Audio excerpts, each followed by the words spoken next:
ମୁଁ ମହୁଲ ଫୁଲ ଗୁଟେଇବା ଖାଇଛି।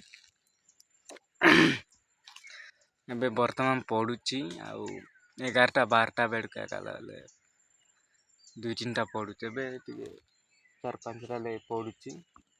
ଏବେ ଆମର ପଚକାନି ଦେଖୁଛନ୍ତି ଏବେ ମହୁଲ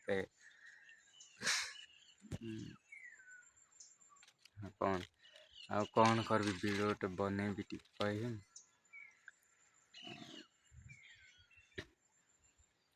ଏ ବର୍ଷ ଭାଇ ଆମର ଖାନି ବହୁତ ଦୁଃଖର କଥା।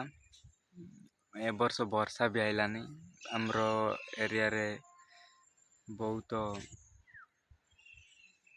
ବା ଶିବରାତ୍ରି ଦିନଠୁ ବର୍ଷା ଟିକେଲେ ବି ପଡ଼ିନି।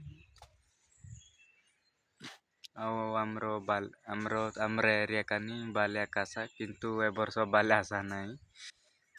ସବୁ ଫୁଲେଇଛି କିନ୍ତୁ ସବୁ ଶୁଖି ଯାଇଛି। ବର୍ଷା ସିନାରେ ମଝିରେ ପକେଇଥିଲା ଆହୁରି ଭଲ ହେଇଥାନ୍ତା। ଏ ବର୍ଷ ତ ଟୋଟାଲ ବର୍ଷା କିଛି ପକେଇନି।